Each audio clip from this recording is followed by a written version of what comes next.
So, what would actually happen if you dropped the Prince of all Saiyans, Vegeta, smack dab in the middle of the Clone Wars? I mean, this is way more than just a fun what-if. It's a genuine metaphysical collision, one that ends up challenging the absolute foundation of the Star Wars galaxy, the Force itself. And this is really where it all kicks off. You've got Anakin Skywalker right there on the battlefield of Christophsis, and he senses something that just shouldn't be possible. It's not a hole in the Force, like a dead spot. No, this is something totally separate, something that's playing by a completely different set of rules. You see, Vegeta's arrival wasn't planned. It was a total freak accident. A separatist hyperspace weapon goes off right as he fires a ki blast, and boom, a tear between universes opens up.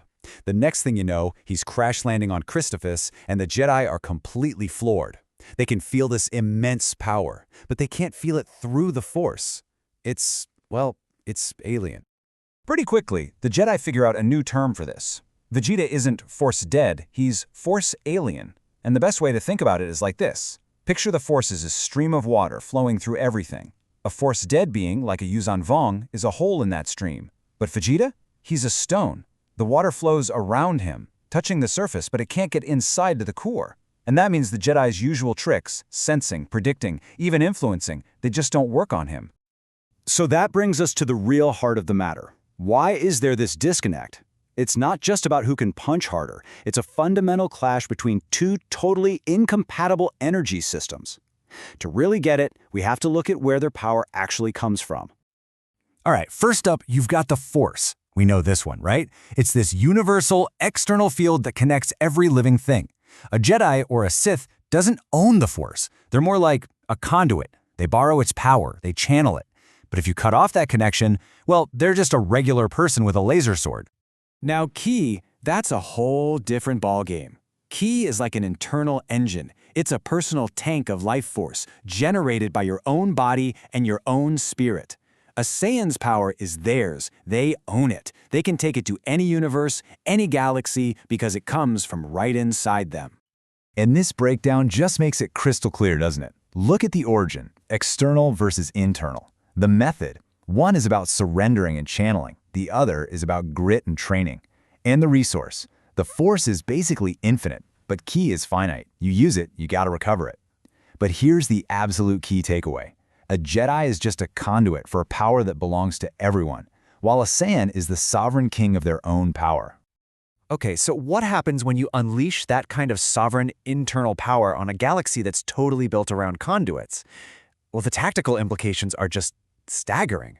All of a sudden, the entire concept of galactic warfare is completely and totally obsolete.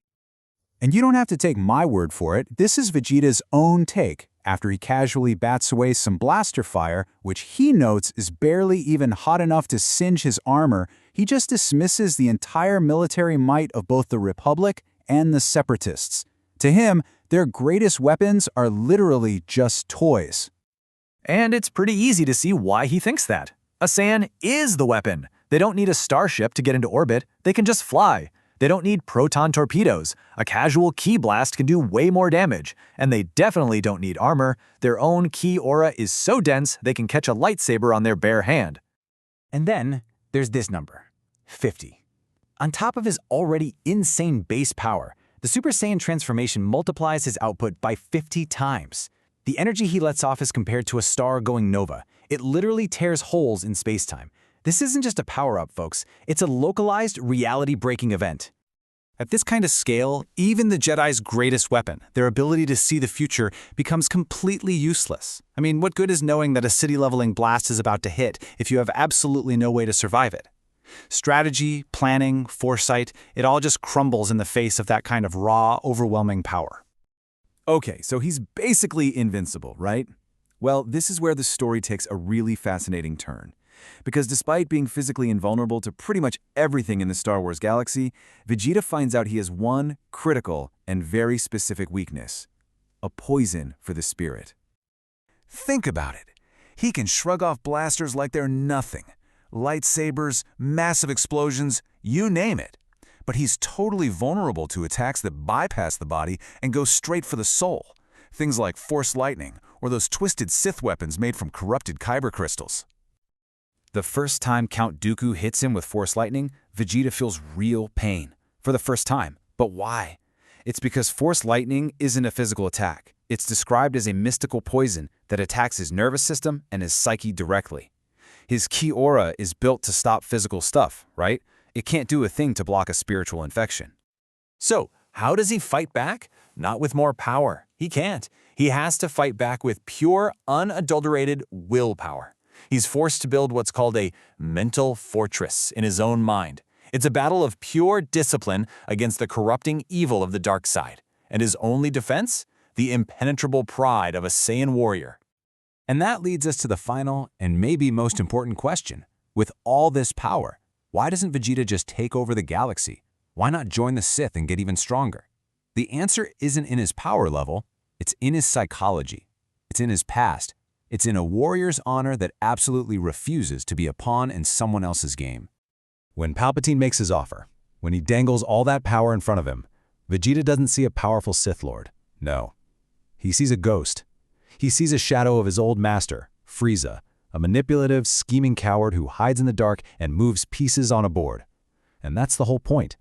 His rejection of the Sith isn't some moral stand. It's pure, uncut pride. So, at the end of the day, all of Vegeta's heroic actions, like protecting the Jedi during the Clone Wars, they're not really driven by heroism. They're a byproduct of his pride. He protects the Jedi not because he believes in their cause, but because he respects them as fellow warriors. And he refuses to just stand by and watch a coward like Palpatine pull their strings. He will not be a pawn. Ever. And that really leaves us with one last thing to think about. The entire Star Wars galaxy, it's all governed by the Force, right? This giant web of destiny that connects everything. Vegeta's arrival introduces something the galaxy has never seen.